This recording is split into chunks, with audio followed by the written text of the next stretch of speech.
ಇವತ್ತು ನಾನು ಬೆಳಗಿನ ತಿಂಡಿಗೆ ನೀರು ದೋಸೆ ಮತ್ತು ಕೆಂಪು ಚಟ್ನಿನ ಮಾಡಿದ್ದೆ. ಹಾಗೆ ಚಟ್ನಿ ರೆಸಿಪಿನ ನಿಮ್ಮ ಜೊತೆ ಶೇರ್ ಮಾಡೋಣ ಅಂತ ಇವಾಗ ಸ್ಟಾರ್ಟ್ ಮಾಡಿದ್ದೀನಿ.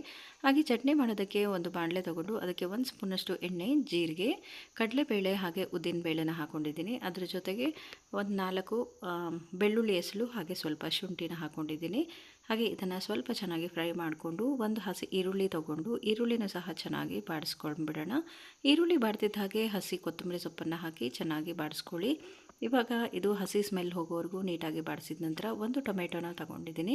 ಟೊಮೆಟೊ ಹಾಕ್ಕೊಂಡು ಚೆನ್ನಾಗಿ ಫ್ರೈ ಮಾಡ್ಕೊಳ್ಳಿ. ಇದ್ರ ಜೊತೆಗೆ ಹುರಿಗಡಲೆ ಅಥವಾ ಕಡಲೆಕಾಯಿ ಬೀಜನೂ ಕೂಡ ನೀವು ಸೇರಿಸ್ಕೋಬೋದು.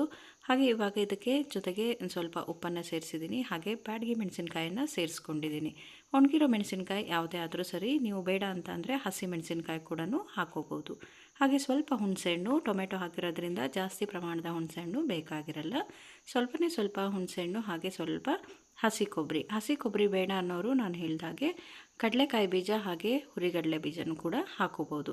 ಹುರಿಗಡಲೆನೂ ಕೂಡ ಹಾಕ್ಕೊಂಡು ಚೆನ್ನಾಗಿ ಬಾಡಿಸ್ಕೊಂಡು ಇದನ್ನು ಹಸಿ ಕೊಬ್ಬರಿ ಚೆನ್ನಾಗಿ ಬಾಡಿಸ್ಕೊಂಡ್ರೇ ಹಾಗೆ ಚಟ್ನಿ ಕೂಡ ಸ್ಮೆಲ್ ಬರೋದಿಲ್ಲ. ಮಕ್ಕಳಿಗೆ ಟಿಫಿನ್ ಬಾಕ್ಸ್ಗೆ ಹಾಕೋಕ್ಕೂ ಕೂಡ ತುಂಬ ಚೆನ್ನಾಗಿರುತ್ತೆ. ಸಾಯಂಕಾಲದವರೆಗೂ ಆಚೆನೇ ಇಟ್ಟರು ಎಲ್ಲೂ ಕೆಡೋದಿಲ್ಲ.